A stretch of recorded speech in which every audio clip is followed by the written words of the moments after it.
Muy buenas noches a todos. Acá estamos con el segundo programa de Raíces, el legado sefardí en Latinoamérica, descubriendo el legado sefardí en Latinoamérica, una serie de 6 programas. Hoy estamos en la segunda entrega y nuestra referente, nuestra disertadora, no sé cómo se dice eso, la persona que está a cargo del programa y que tengo el placer de acompañarla, es la pastora Daniela Biesecker. Ahí le vamos a dar una cálida bienvenida. Hola, Dani.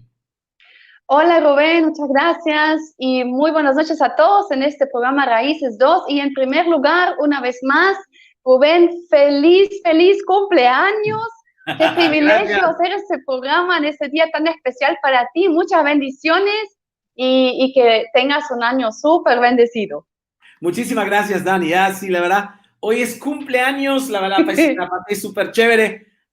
Hicimos un montón de cosas lindas en casa y a pesar de que sea todo con cuarentena y todo eso, la verdad, estamos muy bien. Muchísimas gracias. Qué bueno, sí, qué bueno. Me alegra que lo hayan pasado bien y que podemos tener ese programa hoy. La verdad que ha sido interesante esta semana recibir comentarios, preguntas de personas, mensajes de voz que nos mandaron, cosas que les interesa. Ha sido muy especial comunicarse con cada uno y espero que también estén conectados esta noche de vuelta.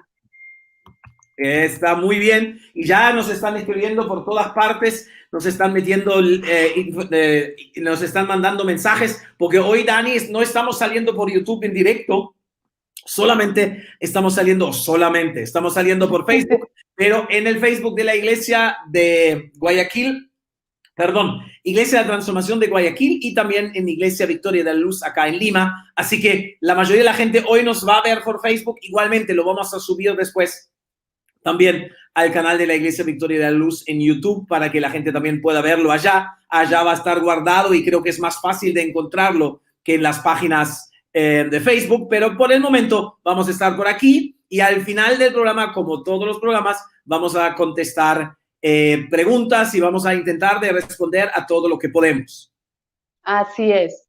Dani, tú me has dicho que el programa de hoy es mucho más difícil, mucho más sangriento que el programa anterior, porque pasamos por unos años súper difíciles y yo sé que eso no es lo más lindo, pero creo que hoy leí una frase que la verdad yo no estoy para nada de acuerdo. Dice, tú puedes tener, aunque no tengas historia, tú puedes tener un futuro. Yo creo que no es verdad eso. Uno solo tiene futuro si conoce su historia, sabe de dónde viene y obviamente sabe a dónde va. Y como dijo un amigo mío, judío, dicho sea de caso, sabe dónde va y sabe quién lo espera al final y a quién le tiene que rendir cuentas. Yo creo que es importante saber de dónde venimos, por eso estamos haciendo este programa y estoy súper agradecido contigo que tú estás trabajando duro para poder presentar todo lo que estamos presentando en esos programas. Así que, sin hablar mucho más, dale. Bueno, sí, la verdad que es un tema interesante, que si es o no importante conocer la historia. Yo estoy totalmente de acuerdo contigo, Rubén, que sí es importante conocer su historia, porque la historia de nuestros antepasados, de nuestros padres, abuelos o de nuestras naciones, de la cultura en la cual hemos nacido, digamos, la cultura y de dónde viene nuestra cultura, tiene mucha influencia en quiénes somos, cómo actuamos, cómo nos relacionamos con las personas, cómo nos relacionamos con Dios. Por ejemplo, aquí en el Ecuador he conocido a tantas personas con temores, con, digamos, dificultades de relacionarse con otros y que conociendo la historia van entendiendo por qué está así y eso les ayuda. Y bueno, como ya adelantaste, el tema de hoy no va a ser tan fácil. La semana pasada hemos tratado el tema de los judíos sefardíes, prácticamente empezando desde la historia del pueblo de Israel en la tierra de Israel y, digamos, a través de la segunda diáspora que empezó con las guerras judeo-romanas, hemos llegado hasta la península ibérica, lo que hoy conocemos, digamos, como España, Portugal, pero todavía en ese tiempo no se llamaba así, y hemos visto cómo los judíos empezaron a también asentarse ahí en esas tierras por muchos siglos, prácticamente viviendo en la tierra de España. Hemos visto cómo en el Imperio Romano se empezó a separar, digamos, el cristianismo de sus raíces judías, y cómo eso también llevó a los judíos a ser perseguidos en todo lo que es el Imperio Romano, en diferentes épocas, y cómo en el reino visigodo, en la península ibérica, llegó a un punto que fueron totalmente expulsados, pero no fueron muchos años, fueron muy poquitos años que no había una comunidad judía existente, con unos 12 años, y al instante otra vez empezaron judíos a vivir ahí y levantando sus comunidades en el reino al-Andalus, que era musulmán, y eso empezó en el año 711. Lo interesante fue que hemos hablado la semana pasada que en este reino al-Andalus, en el reino, digamos, musulmán, pudieron florecer.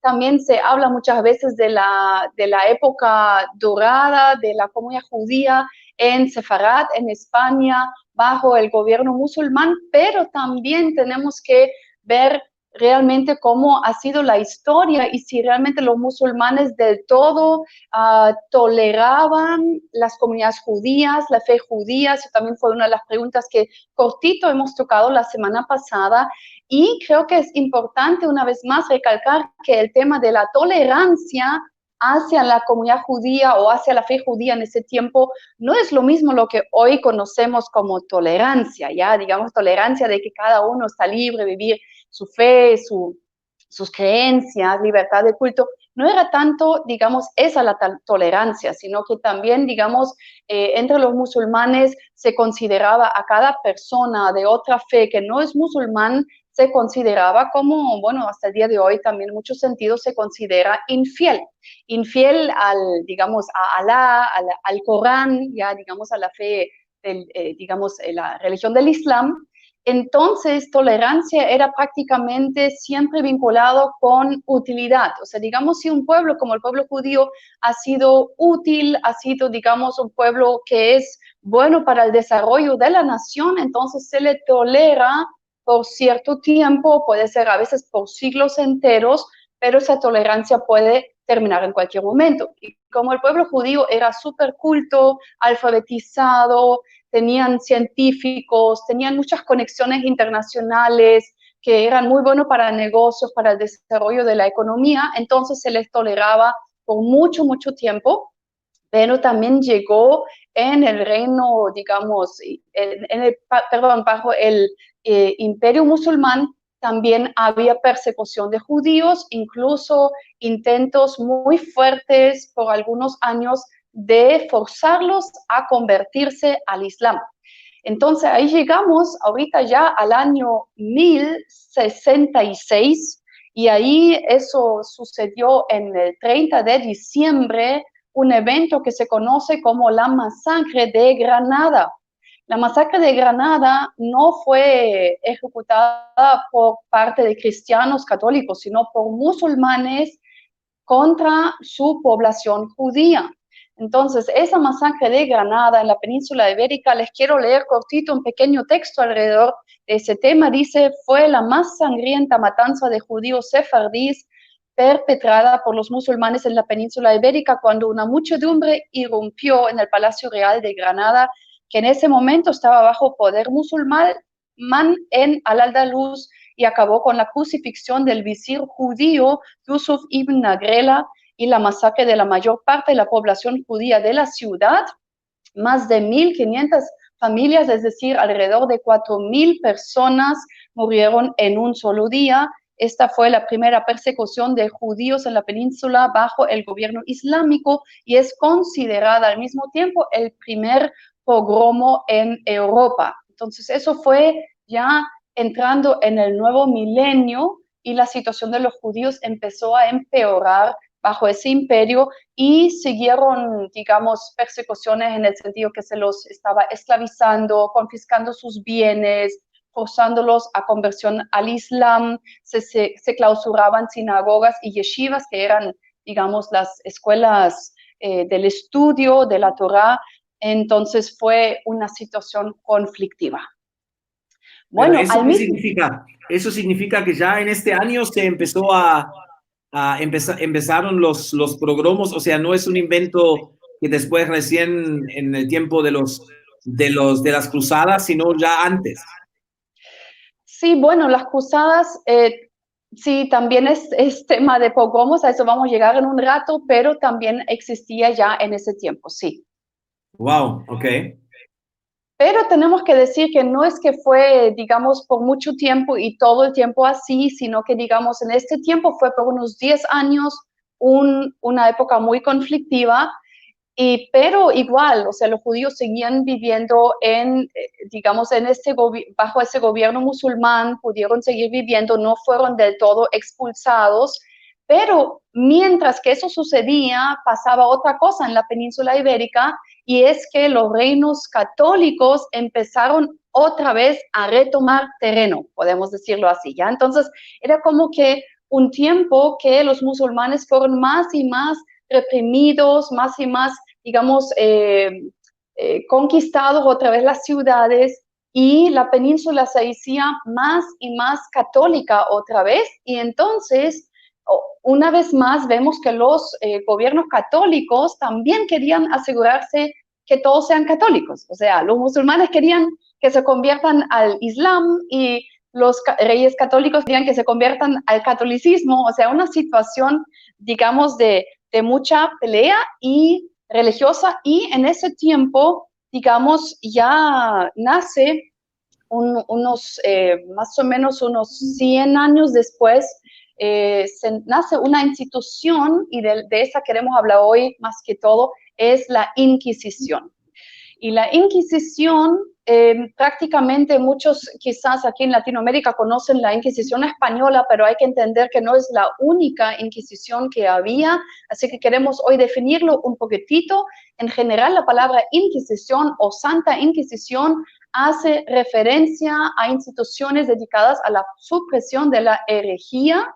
¿Y qué significa herejía? O sea, había ciertas cosas que se consideraban herejía, por ejemplo, ciertas cosas que se consideraban pecado, como por ejemplo la hechicería, la brujería, la magia, homosexualismo y cosas así, se consideraban herejía, pero también entraban bajo herejía, digamos, cosas doctrinales o de dogmas, o sea, si cristianos se negaban a reconocer algún dogma instituido por la Iglesia Católica, aún eso se consideraba herejía.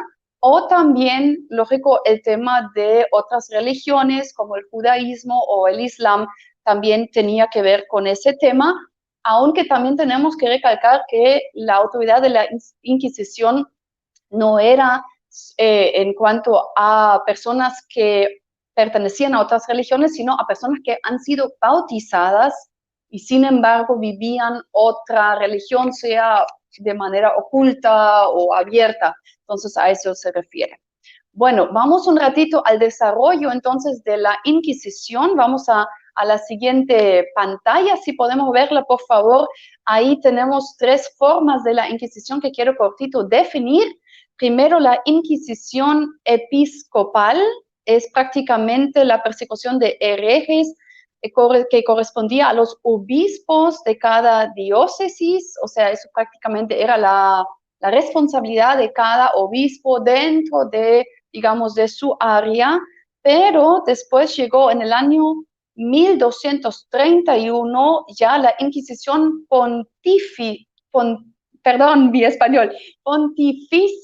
ya, entonces ya ahorita es una institución eclesiástica judicial creada por el Papa Gregorio el IX. Entonces, ahorita él ya está prácticamente creando una institución para todo lo que está bajo su autoridad directa, o sea, es prácticamente ya una inquisición más grande, más allá que solamente por diócesis. Y esto también se conoce como la Inquisición medieval.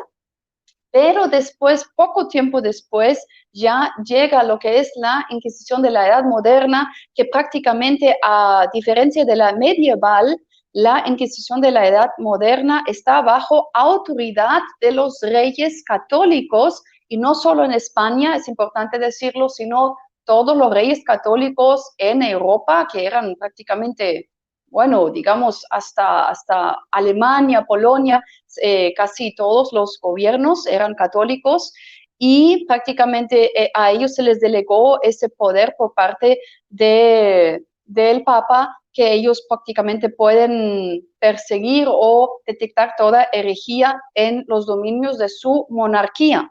Entonces se implantó la primera Inquisición estatal en el año 1249 en el reino de Aragón, que es un reino en la península ibérica. Y este reino de Aragón va a ser importante, a eso vamos a llegar en un ratito, pero hasta aquí hemos entonces detectado un poco lo que es la Inquisición.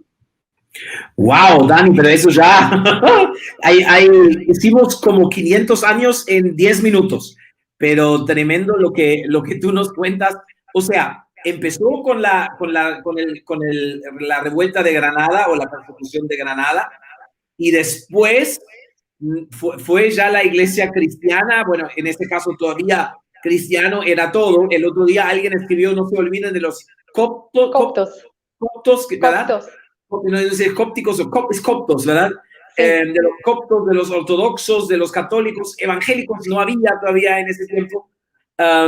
Y ya empezó a instalarse un sistema para mantener puro la fe. Creo que eso era la idea, ¿verdad?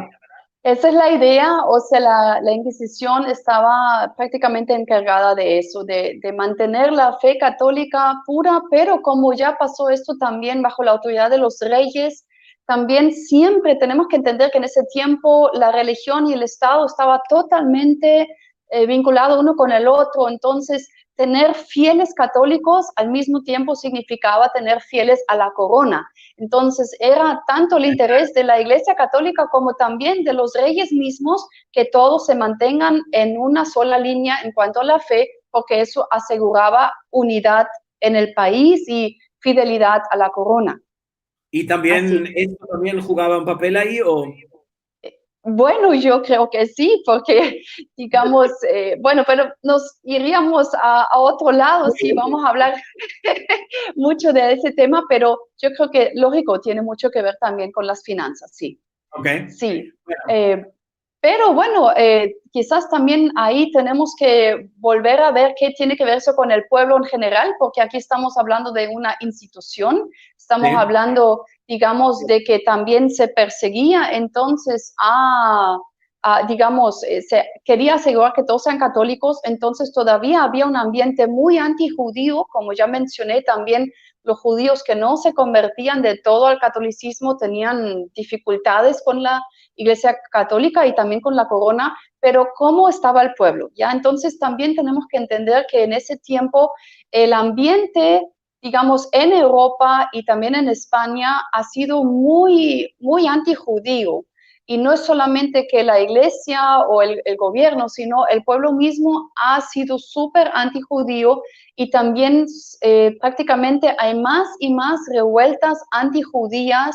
El ambiente se vuelve más y más hostil para el pueblo judío, y quiero en ese sentido también recalcar un evento que se llama, se puede decir, el Año Negro para la comunidad judía sefardí en España. Es el 1391, que se levantan unas revueltas en muchas ciudades y regiones.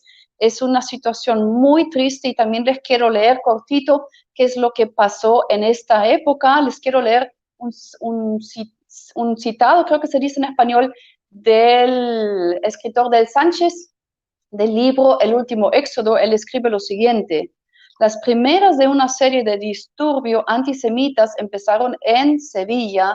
Este fiasco se extendió tanto que en junio de 1391 las puertas de la comunidad judía y sus residencias fueron quemadas y 4.000 judíos perecieron. Fueron vendidos como esclavos tanto hombres como mujeres, y sus sinagogas fueron convertidas en iglesias. Las residencias judías fueron ocupadas por cristianos, quienes se apropiaron de las pertenencias de los judíos. Esta hostilidad se esparció hasta Andalucía, destruyendo más comunidades judías. Después se desencadenaron ataques en Madrid, en Córdoba y en muchas otras ciudades españolas. Para julio de este año, estos motines de intolerancia racial y odio se esparcieron hasta Aragón, destruyendo la comunidad de Valencia y después Barcelona.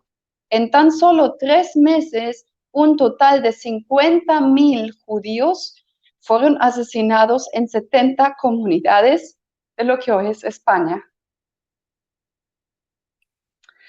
Bueno, yo creo que uno se da cuenta solo al leer estos números, es fuerte, ¿ya? Es realmente una situación muy fuerte. Eso sucede en este año. Y yo creo que también ahí la pregunta era cómo seguir. Entonces, entrando ya en el siguiente siglo, en el siglo XV, o sea, a partir de 1400 y algo, realmente la Iglesia Católica empezó a ver, digamos, las instituciones religiosas empezaron a ver cómo tratamos el tema de los judíos. Porque aquí, digamos, ya el pueblo se levanta de una manera que es súper violento, súper fuerte. Entonces, por más que hay represión de parte de la Iglesia en contra del pueblo judío, también empiezan serios debates honestos de ver cómo podemos convertirlos de verdad al catolicismo. Queremos que sean católicos y es como que realmente un interés en ayudarles a encontrar la fe cristiana. Y a raíz de eso también hay una ola de conversiones de judíos en esa época que se convierten no solo para fingir, digamos, para ocultar, porque son reprimidos, sino que de corazón, o sea, honestamente, se convierten al cristianismo muchos judíos en esa época. Entonces, hay judíos que se convierten por apariencia, por seguridad, para no ser perseguidos, y hay otros que se convierten de verdad. Entonces, los nuevos convertidos, como tú lo estás poniendo ahorita, los judeoconversos, como también se les puede decir, ya también en ese tiempo se empiezan a llamar nuevos cristianos y tienen, pero ahorita otro tema que enfrentar, que prácticamente hay muchas acusaciones contra ellos, hay espionaje, se está viendo a ver si de verdad vive como judío, ya, entonces solamente si tú te pones una ropita nueva, digamos el viernes o no limpias el sábado, entonces ya eres sospechoso. A ver si, Rubén, nos podemos quedar un ratito con el tema de los nuevos cristianos. Okay. O sí, más o menos así. Entonces, lo que sucede es que hay muchos falsos testimonios contra ellos y eso es lo interesante. O sea, por más que tú te quieras convertir de verdad, después te enfrentas con ese problema que no confían en ti. Y ahí sí entra también el tema de los celos, que tú también preguntaste la vez pasada. ¿Será que el tema de celos también tiene que ver con antisemitismo? Yo creo que en esa época se veía que sí, porque, bueno, recordemos que el pueblo judío, como yo dije, era súper culto, alfabetizado, sabían hacer negocios, eran científicos, entonces tenían mucho éxito. Y en el momento de convertirse al cristianismo, entonces tenían muchas posibilidades de desarrollarse, de tener un puesto muy alto en el gobierno, en las ciudades. Entonces también empezó el tema de los celos y de repente, ahora sí, entonces se establecen unos estatutos y eso, ahí vamos a ese tema de los estatutos de limpieza de sangre, que esto ya es en el año 1449. Y ahí es lo interesante que de repente nos damos cuenta que para un judío no es suficiente solamente haberse convertido, sino que ahorita todavía quieren ver su genealogía, ¿ya? Digamos, ¿de quién desciende? ¿Ya? Entonces se establecen estos estatutos y significa que a partir de ese momento, para un judío que quiera tener una posición en una institución, una profesión honrada, no es suficiente solamente haber sido bautizado lo católico, sino que tiene que mostrar papeles demostrando que desciende de padres que pudieran asimismo comprobar su descendencia de cristianos, y entonces se hace la diferencia entre lo que son cristianos nuevos y cristianos viejos. Entonces, de repente, un cristiano nuevo, o sea, un judío que se convirtió al catolicismo, no puede simplemente tener cualquier posición, tiene que demostrar de que desciende de cristianos viejos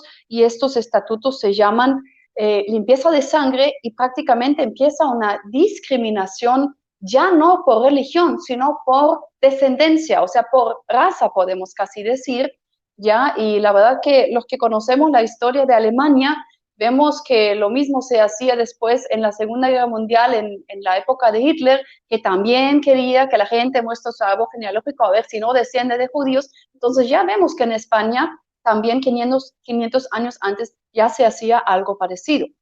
Eso te iba a Entonces, preguntar, eso te sí. iba a preguntar, Dani. ¿Se sabe si lo que está sucediendo ahí con los estatutos de limpieza de sangre o de raza tiene que ver con lo que pasó después con los nazis? ¿Lo sacaron de ahí? ¿Se informaron de ahí? ¿Lo tomaron de ahí? ¿Hay alguna data que se puede verificar de eso? O sea, honestamente no estoy muy metida en el tema, pero recuerdo así ligeramente haber leído algo así alguna vez. Creo que sería interesante volver a estudiarlo, pero yo recuerdo que sí, que lo que pasó en España con todo ese tema de razas sí influenció mucho en la Alemania Hitler. Sí, eso tuvo que ver. Es muy raro que se piensa en una limpieza de sangre, como que la verdad es muy extraño cómo a la iglesia se le ocurre poner una cuestión así en el centro del pensamiento, ¿verdad?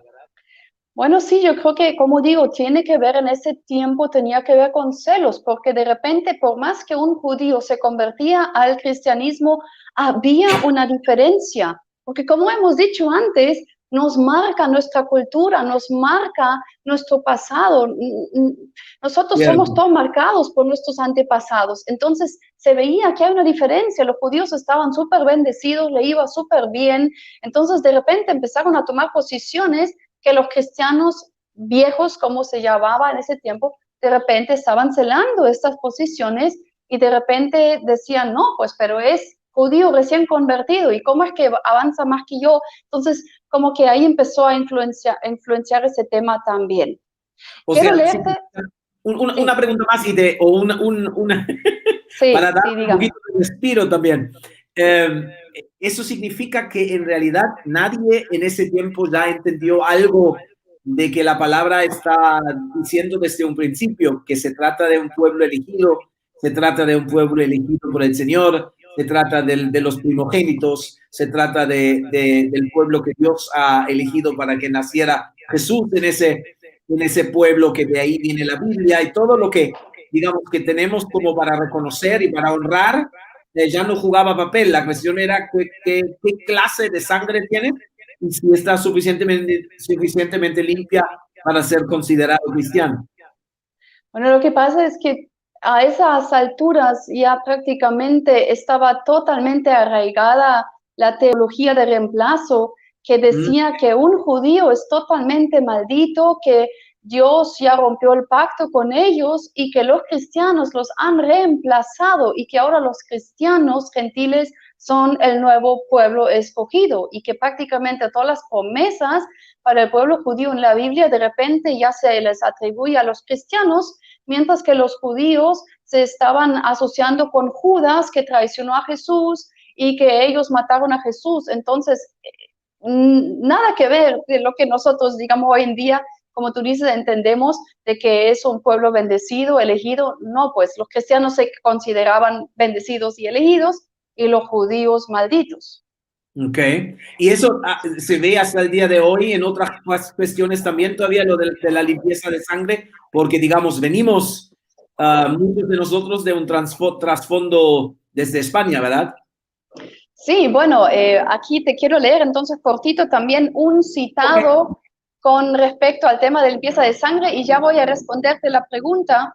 Quiero leerte cortito que dice, se fue difundiendo la idea de que los cristianos viejos poseían honor por el mero hecho de no llevar sangre judía en sus venas. Aunque pobre, soy cristiano viejo y no debo nada a nadie. Entre la nobleza hispana era costumbre desnudar el brazo de la espada a fin de mostrar que las venas se podían ver claramente bajo la piel, es decir, que ellos provenían de familias hispanas puras, sin mezcla con gente de piel oscura, o sea, en este caso judíos, moros, árabes. Esta costumbre dio origen a la leyenda de la nobleza, que la nobleza es de sangre azul. Muy interesante, eso nace en ese tiempo de del Estatuto de Limpieza de Sangre. No me estaba Entonces, fijando si se ve las venas, no veo mucha vena, ¿eh? bueno, sí, pero muy interesante. Entonces, a mi entender, esto influye mucho también en lo que hoy conocemos todavía, en realidad, como racismo en Latinoamérica, de que hay mucho esto aquí en Latinoamérica, que si tengo piel más oscurita, entonces me siento con vergüenza, y si tengo piel más clara, uy, esto hay un montón. Nosotros aquí estamos confrontados con esto en el Ecuador todo el tiempo, y muchos aquí ecuatorianos nos cuentan que si un hijo nació más clarito, entonces era el más querido, y el más oscurito estaba despreciado. Esto todavía se vive. Incluso la frase que te estaba leyendo ahorita, que viene de ese tiempo de que soy cristiano viejo y por lo tanto no debo nada a nadie, es una frase muy típica en el Ecuador. Yo no debo nada a nadie ya porque yo soy tal y vengo de la familia tal. Entonces todavía esto sí se vive, todavía se vive. Incluso el tema de los estatutos de limpieza de sangre, esto nos rompería hoy un poquitito el tiempo aquí, pero se trajo todo ese tema a Latinoamérica, y aún en Latinoamérica había clases, digamos, cuánto valía una persona española, dónde se ubicaban los indígenas, dónde se ubicaban dentro de ese rango, digamos, los judíos, y también todavía, digamos, los afroamericanos. Entonces, todo eso se trajo aquí desde España y influye mucho en el día de hoy, todavía en Latinoamérica.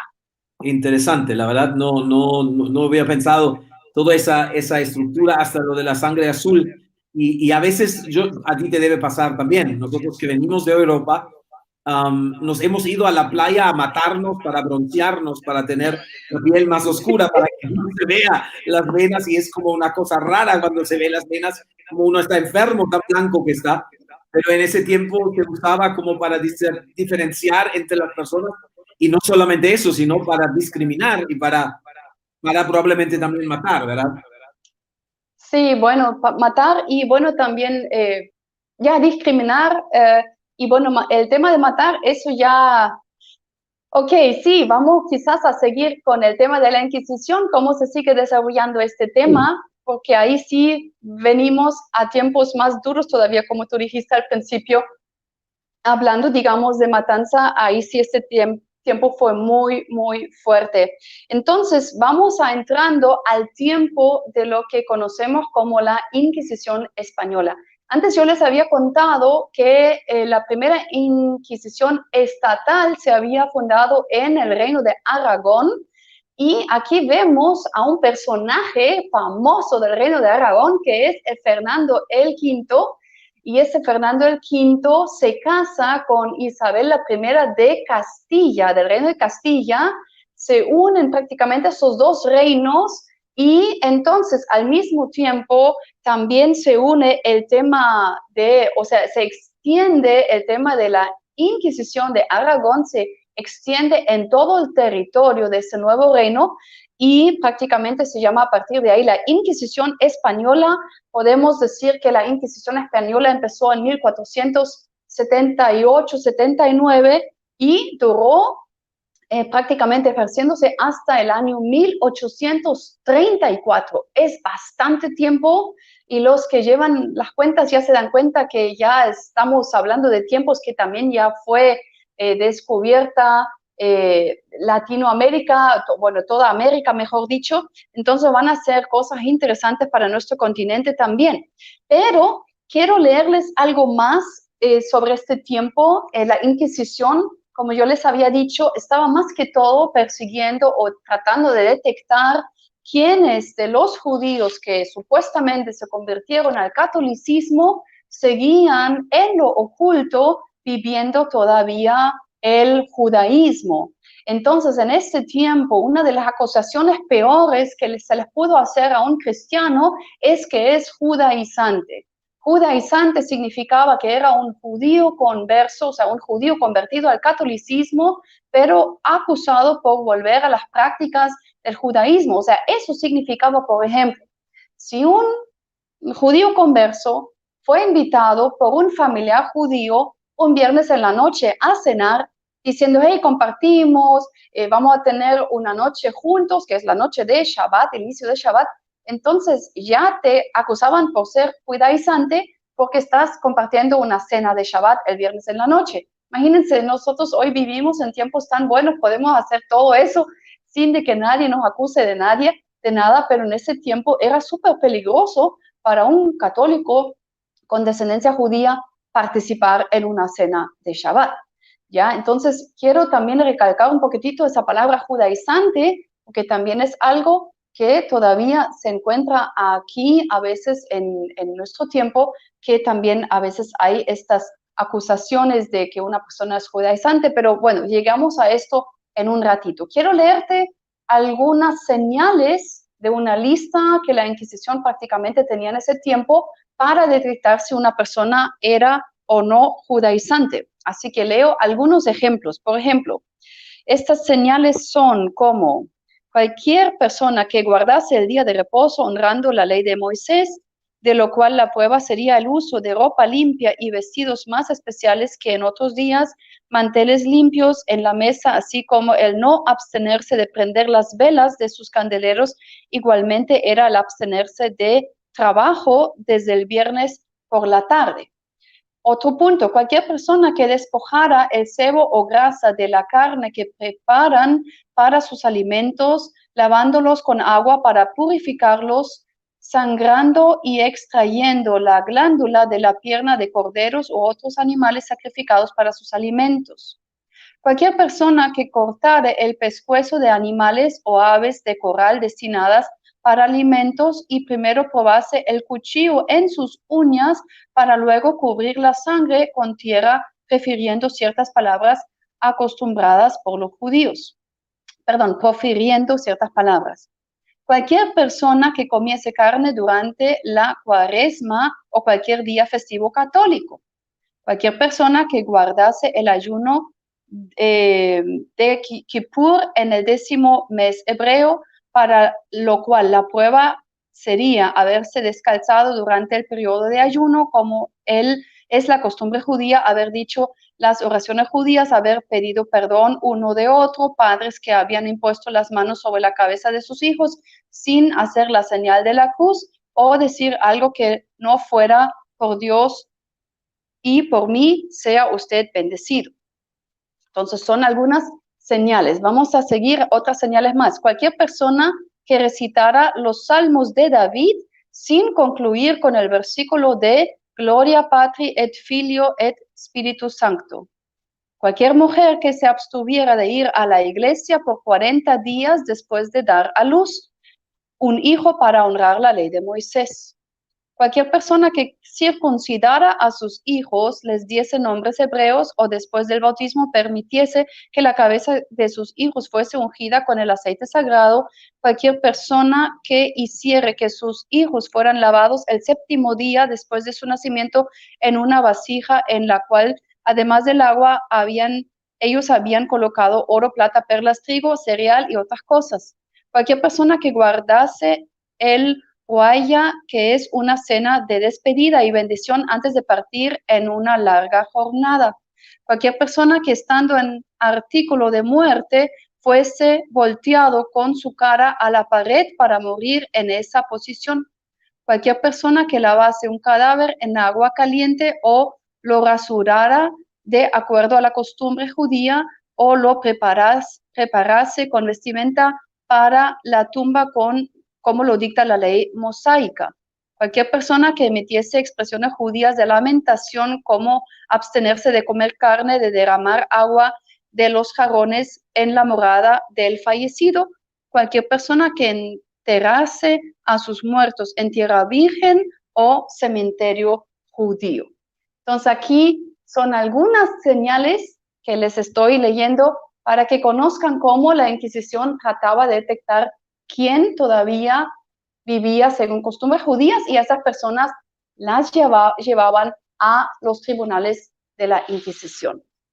Qué chistoso, chistoso no, pero qué interesante, Dani. Por ejemplo, yo crecí en una familia cristiana y era obligatorio vestirse el domingo con ropa limpia, nueva, bonita. Si eso fue una de las características para el día de reposo, de que se descubra que alguien se vista de una ropa especial, bonita y limpia, la verdad estaríamos fritos nosotros también. O sea, hubiéramos caído No, por ahí. no, lo que pasa es que lo hacían el domingo, pero cuando hablamos de día de reposo, era el sábado. Claro, Sí, entonces, lógico, los cristianos también el domingo se vestían de manera especial, pero estamos hablando del sábado, o sea, desde el viernes en la noche y durante el sábado, que para los cristianos era día común y corriente, pero si ves a una persona con ropa limpia nueva el sábado, es porque posiblemente todavía es vive judío. como judío. Asu. Sí, Es una entonces, locura. sí, Pero, hay pero que ver. entiendo que intentaron desesperadamente encontrar ciertas reglas, cómo identificar para poder hacer lo que quieren hacer, ¿verdad? Así es. Ok.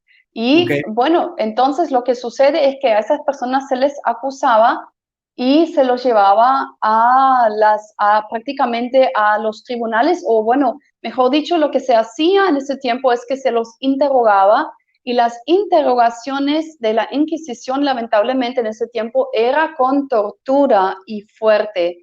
Y muchas veces yo no quiero entrar aquí mucho en detalle porque también hay niños que nos están viendo y personas que quizás dicen, wow, eso es tema fuerte, así que eso lo guardamos para otro momento, pero aquí para todo público solo quiero decir, fue una situación muy, muy fuerte, muy cruel, que prácticamente a través de las torturas muchas veces se les sacaba a las personas incluso testimonios que no eran. O sea, prácticamente si se acusaba a una persona, casi nunca salía prácticamente otra vez de ahí, de los tribunales, inocente. Mayormente siempre venía digamos, el veredicto de que es culpable, y si no se encontraba fácilmente algo, entonces se le torturaba hasta sacarle la confesión que uno quería escuchar. Y eso ha sido un tema muy fuerte. Claro, Entonces, en caso... oh, Sí. perdón, sí, sigue. En caso prácticamente de que supuestamente la persona confesó o había ciertas evidencias de que era judaizante o cualquier otro tema, digamos, que la Inquisición pudo encontrar como culpabilidad, se le estaba haciendo, se los llevaba a los tribunales, y se conocía en ese tiempo una ceremonia que se llama auto de fe, que prácticamente significaba que la persona se tiene que reconciliar con la Iglesia Católica, o sea, arrepintiéndose, admitiendo, y en una ceremonia pública confesar de que realmente ha cometido esos crímenes. Y prácticamente había diferentes maneras de juzgar, digamos, diferentes penas en ese tiempo. Mayormente tiene que ver con confiscar los bienes. A veces había largas condenas a cárcel o galeras. Castigos físicos como azotes era todavía un castigo suave, podemos llamarlo así. No puedes ocupar ya ningún cargo público, eclesiástico. Ciertas profesiones ya no se pudo ejercer, como por ejemplo recaudador de impuestos, médico, cirujano, farmacéutico, y no solo tú, sino también tus hijos y tus nietos no pudieron trabajar en estas profesiones. Entonces imagínate, si una persona tenía celos de que a un judío le iba bien, lo único que tenía que hacer es acusarlo ante la Inquisición y decir, mira, esta persona judaizante, entonces se le acusaba y ya no pudo trabajar en esa área. Ya entonces era una situación muy fuerte, pero el castigo máximo prácticamente que encontramos es la muerte en la hoguera, o sea, prácticamente fueron quemados, y eso pasaba muchas veces. Encontramos en los años 1479 hasta 1492, o sea, no son muchos años, son 13,000 conversos que fueron condenados por la Inquisición española y 2,000 personas quemadas. O sea, morir en la hoguera significaba que si tú todavía aún ahí te arrepentías, entonces prácticamente te estrangulaban antes de que las llamas te consumían. Si no, fuiste quemado vivo. Si no encontraban a la persona porque ya no estaba en el país o lo que sea, una persona que fue acusada, entonces utilizaban un muñeco de paja y lo quemaban en tu lugar. Y yo creo que los que conocen la quema del Año Viejo aquí en Guayaquil, que es una costumbre que viene de haber quemado al judío, nos hace recuerdo esa costumbre que viene de España.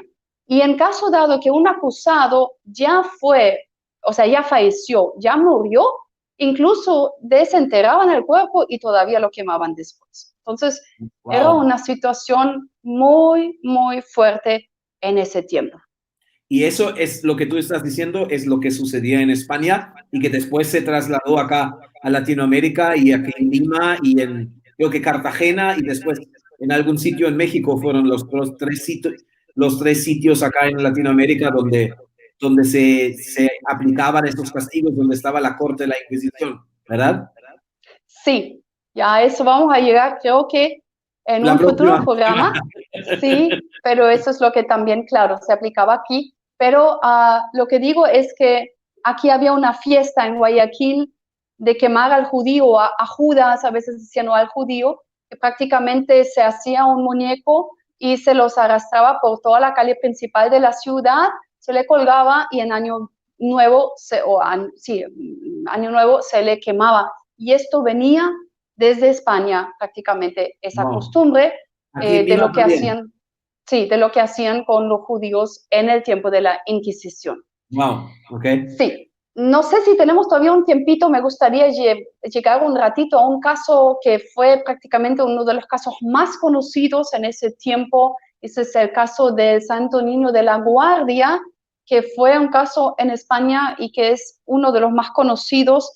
Supuestamente estaban diciendo que había un asesinato ritual de un niño de La Guardia, o sea, cerca de Toledo, y prácticamente se acusó a judíos, tanto como a judíos conversos, de haber secuestrado a un niño y haberlo guardado por mucho tiempo hasta el tiempo de la Pascua, el tiempo de la celebración de la Pascua, y que supuestamente los judíos lo habían matado, digamos, como un ritual, bueno, de una manera muy, muy fea, todo lo que se describe, que es lo que supuestamente querían hacer ahí, pero prácticamente se les acusa de querer hacer una brujería contra los cristianos a través de todo lo que hicieron con ese niño.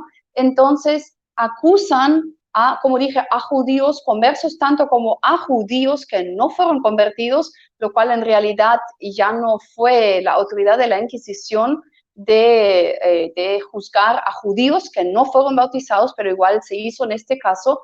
Y este caso prácticamente llevó a la hoguera también a más o menos 5 a 8, algunos historiadores dicen 5, otros dicen 8 personas a la hoguera, entre los cuales encontramos personas de la familia Franco y de la familia García, que fueron familias judías en España.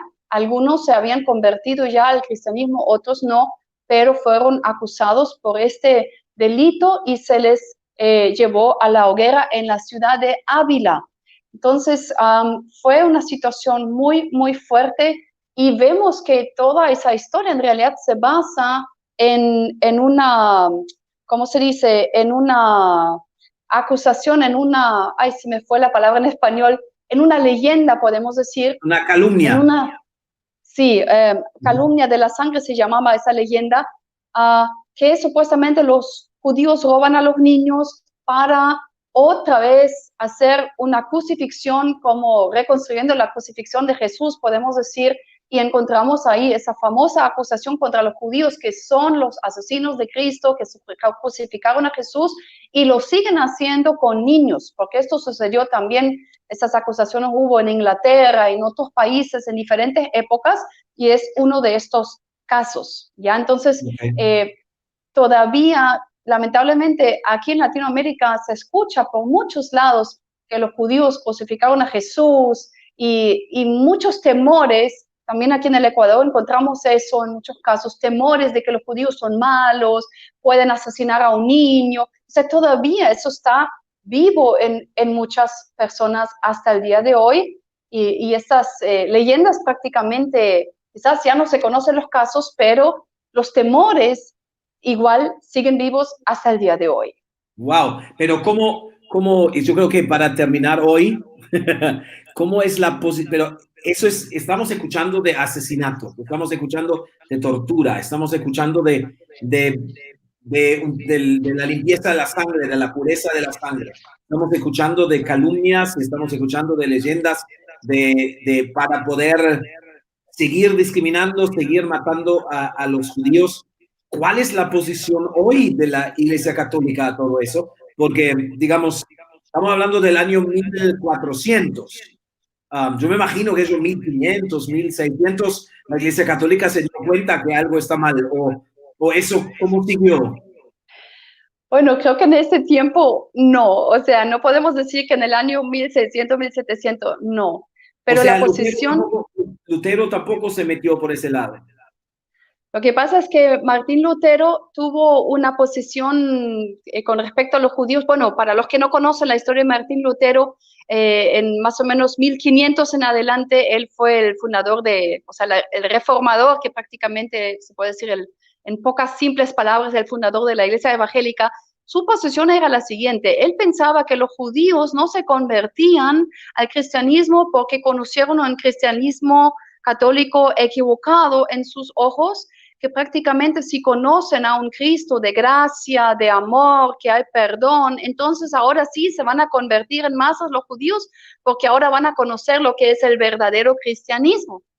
Entonces, primero su posición era muy buena con respecto a ellos, pero como los judíos no se convertían a Jesús como él pensaba, entonces su posición cambió muy fuerte, muy drásticamente, y él también empezó a escribir muchas cosas antijudías, de tal manera que realmente muchos historiadores incluso dicen que los escritos de Lutero, bueno, no escritores, sino que prácticamente, si no me equivoco, Hitler mismo había dicho en la Segunda Guerra Mundial que él solamente está poniendo en práctica lo que Lutero dijo, porque él empezó a ir tanto contra los judíos que dijo hay que confiscarles sus bienes, hay que forzarlos a trabajo muy fuerte, quemar sus sinagogas y todo eso. La verdad que su posición no era tan buena. Okay. O sea, pero no nos salvamos nosotros. no, los Okay. evangélicos no, pero eso creo que es un punto muy importante. Me preguntaste cuál es la posición de la Iglesia Católica hoy, y creo que eso es muy importante porque muchos latinos que se consideran católicos todavía piensan que los judíos son malditos y todo eso, pero la Iglesia Católica hoy tiene totalmente otra posición, y eso sucedió de tal manera que en el año 1965, o sea, no es tanto tiempo atrás, digamos, algunos incluso en ese tiempo ya estaban ya en este mundo, ya con vida. 2 años tenía. Ya, por ejemplo, ya, yo todavía no, pero muchos que nos escuchan sí. Entonces, había un concilio Vaticano II que se hizo una declaración que se llama Nostra Aetate, y quiero leerles un poquitito qué es lo que esa declaración del Vaticano dice. Dice lo siguiente: al conocerse los horrores del Holocausto, tras el final de la Segunda Guerra Mundial, algunos sacerdotes, teólogos y laicos católicos promovieron la revisión del tratamiento teológico que la Iglesia daba al judaísmo, afirmando la raíz común del cristianismo y el judaísmo. Y a continuación pone fin al antijudaísmo cristiano cuando afirma que la elección de Israel por Dios no ha caducado. Literalmente dice: los judíos son todavía muy amados por Dios a causa de sus padres, porque Dios no se arrepiente de sus dones ni de su vocación, por lo que rechaza que los judíos sean señalados como réprobos y malditos. Asimismo, refuta la acusación de deicidio contra los judíos, base fundamental del antijudaísmo cristiano, al afirmar que la muerte de Jesús no puede ser imputada ni indistintamente a todos los judíos que entonces vivían, ni a los judíos de hoy, dado que Cristo abrazó voluntariamente y movido por inmensa caridad su pasión y muerte. Entonces, aquí encontramos que la Iglesia Católica hizo una declaración tremenda de reconocer la raíz que tiene el cristianismo y el judaísmo en común, y que la vocación, o sea, el llamado de Dios con su pueblo no ha caducado. Y eso realmente es algo muy, muy especial que sucedió en esa época. Tremendo, pero por lo menos tenemos una base sobre la cual podemos caminar y podemos avanzar. Realmente, aunque si te pones a pensar, no quiero tirar tierra para nada, pero la Segunda Guerra terminó en 1945. Tardamos 20 años para reconocer que algo estaba mal que se estaba haciendo en estos años del 39 al 45 y antes ni hablar. Pero bueno, por lo menos nos dimos cuenta, gracias a Dios. Pero eso, ¿tú crees que eso es conocido por un católico común y corriente? Eso se está enseñando en las iglesias católicas o evangélicas, no importa. Creo que yo escuché el otro día a un pastor evangélico muy conocido decir que no, los judíos mataron a Jesús. Aunque yo tengo sangre judía, no puedo con ellos y no voy a hacer nada. ¿Qué pasó por acá? Sí, lamentablemente no, eso es lo que yo dije al principio también, y por eso me es tan importante leer esta declaración para que también se conozca la posición de la Iglesia Católica y los católicos también lo puedan escuchar, porque lamentablemente no se enseña mucho. Me acuerdo cuando llegamos aquí al Ecuador, estaba hablando con una persona que sí es una persona muy querida por nosotros, lo queremos mucho, y era una persona que enseñaba el catecismo. Y cuando llegamos al tema de los judíos, y yo dije, bueno, yo vengo de familia judía, me miró y me dijo, bueno, no importa, igual Dios te ama, ¿ya? Entonces yo dije, ok, o sea, es como que una mancha negativa, ¿ya? Y bueno, como yo dije, aquí en Guayaquil por lo menos, y en Quito, en muchos lugares tenemos pastores evangélicos muy amigos nuestros que aman a Israel y que afirman que el Ecuador ama a Israel, y yo estoy segura que ellos sí y sus congregaciones sí, pero nosotros que trabajamos en Valero Estacio, una zona muy conflictiva aquí en Guayaquil, trabajamos en Manabí, tenemos una pareja de misioneros ahí, viajamos frecuentemente, entonces nos topamos con muchos prejuicios contra los judíos que mataron a Cristo, que si tú preguntas en Manabí a las personas, algunos te dicen, ay, los judíos son los del diablo. Incluso en nuestra iglesia, por años enseñando la Biblia y sobre el tema del pueblo judío, todavía personas me preguntaban y decían, pero ser judío es algo malo, es un insulto. O sea, es como que es tan fuerte en la cultura que necesita tiempo para realmente ya enfrentar, ¿no? Realmente, la verdad es increíble, pero gracias a Dios que podemos hablar de esto y traer luz a toda esta cuestión. Mira, Dani, nos pregunta una señora desde Guayaquil, creo que es, dice que mi pregunta ¿es cierto que el gobierno de España pidió perdón al pueblo judío por su expulsión y hoy a cambio da visas de nacionalización de acuerdo a una lista de apellidos que circula en redes? Bueno, lo que pasa es que no se puede decir, digamos, que oficialmente el gobierno pidió perdón. No escuché algo así, aunque lo que sí fue muy especial al principio de este año, creo que fue en la ceremonia del Día de Conmemoración del Holocausto en Yad Vashem, en Israel, estuvo presente el rey de España honrando al pueblo judío. Fue muy especial ese acto, pero no es que es una, digamos, como una declaración de pedir perdón, pero sí España reconoció, digamos, de que hay una historia que arreglar, digamos, con el pueblo sefardí. Entonces, hace unos años atrás, abrió las puertas y dio la bienvenida otra vez a todos los judíos sefardíes que en el tiempo de la Inquisición tuvieron que salir forzadamente de España, dando un camino de volver. Ahora, para España, este tiempo terminó en septiembre del año pasado, septiembre de 2019. Quien no solicitó su ciudadanía española ya no se puede. Todavía se puede en Portugal, pero en España ya no. Y con respecto a la lista, el gobierno español aclaró varias veces que no existe ninguna lista oficial de parte del gobierno que te asegura que si tú tienes ese apellido, entonces puedes solicitar la ciudadanía española. No existe tal lista. Sí existen listas, digamos, de apellidos de personas que han sido judíos sefardíes o judíos, pero eso no es una lista oficial ni tampoco asegura a nadie de que sí o sí es judío. Eso creo que es muy importante entender. Ok, perfecto. Dani, muchísimas gracias. Vamos 1 hora Sí, de sí. historia pesada y difícil. Gracias por compartirlo con nosotros. Como todos se dieron cuenta, te llega muy de cerca, y creo que eso lo hace tan especial y tan bueno también, porque tú no estás contando una historia de alguien que has escuchado o has estudiado para saber si no es algo que tiene que ver contigo y tiene que ver con tu familia y tiene que ver con tus raíces. Yo creo que esa es la fuerza que hay detrás de la enseñanza. Gracias por, diríamos así, gracias por meterte en ese barro, porque creo que no es para nada agradable.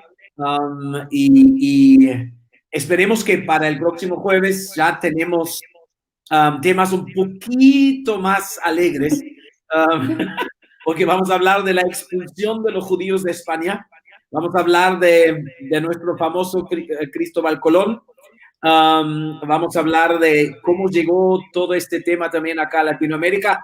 Tristemente no fue como pasó en otros países, que yo, cuando los ingleses o los irlandeses llegaron a Estados Unidos, encontraron una libertad. Acá, a poco tiempo después que llegaron, ya comenzó de vuelta el mismo asunto y el mismo tema, pero creo que era importante de saber, como dijimos al principio, si no conocemos nuestra historia, no tenemos futuro. Y por eso Así creo que es. es tan importante, acuérdense todos los que están escuchando en el primer programa, hablamos de 200 millones de personas que tienen raíces judías y no lo saben, 160 millones viviendo en Latinoamérica, 40 millones viviendo en otras partes. Y es muy interesante, estuve hablando en estos días con gente que está viendo el tema de Israel y están, especialmente también por la pandemia, también están viendo que Israel está esperando una llegada de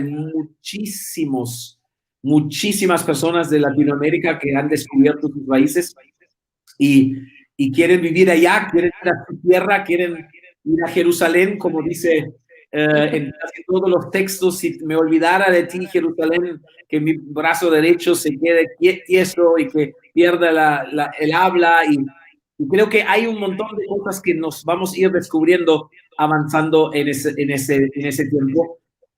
Pero la verdad, muchísimas gracias por una clase de historia de maestra, la verdad, súper chévere. Con mucho gusto. Y yo creo que, como tú dices, lo interesante va a ser acercarnos más y más a nuestro tiempo, ¿verdad? Porque quizás no todo va a ser fácil y hay todavía algunas historias no tan fáciles que digerir, digamos, pero nos estamos acercando a nosotros. ¿Y qué tiene que ver eso con nosotros aquí en Latinoamérica, con los latinos? Y esto va a ser muy interesante. Ok, chévere. Dani, muchísimas gracias. Creo que ahí vamos a hacer el corte, ¿está bien? Sí, muy bien. Hoy no vamos a dar tanto tiempo para preguntas porque, como le dijimos, ya estamos pasando la hora. Pero hay mucha gente que está escribiendo. Muchas gracias. Gracias por la enseñanza. Bendiciones, Pastora Daniela, Pastor Rubén. Buenas noches. Un programa excelente, muy interesante. Es importante aprender de eso. Tú no sabes, pero yo puse la Nostra Atate, lo puse en el chat para que esté con el programa grabado también, como Qué para bueno. dejar en claro que hay un cambio en la posición de la iglesia. Y yo creo que se puede decir en general, pero no, por lo menos yo no he encontrado, tampoco existe una organización evangélica tan stringente como la Iglesia Católica, que desde un lugar sale una orden que vale para todos. Pero creo que es muy importante lo que se ha dicho ahí y es muy importante que esto llega cada vez más a todas partes. Pasó hace, ¿cuántos años? 35 no más. 65. 55. Matemática. 55. 55 años, ¿verdad? Sí. 55 años ha tardado y todavía no todo el mundo lo ha escuchado. digamos, algo, ahora se entiende porque Jesús dice, el que tenga oídos para oír, que oiga, porque hay mucha gente que para otra cosa. Pero ahí, muchas gracias, Daniela. Creo que eso es todo. ¿Tú quieres decir algo más o tú también estás feliz de que terminó ese tiempo cruel? No, la verdad que muchas gracias a todos los que se están conectando. Es un gusto poder compartir con ustedes. Y bueno, sí, la verdad que hoy lo hemos alargado un poco, no tanto tiempo para preguntas. Con mucho gusto, escríbanos al pastor Rubén, a mí, al pastor Philip, mi esposo. Escriben aquí en Facebook o a nosotros personalmente. Con mucho gusto les queremos seguir respondiendo, ayudando con este tema. Los queremos mucho y muy buenas noches a todos. Muy buenas noches a todos y hasta el próximo jueves, 7 de la noche, no se lo pierden. Chao, chao.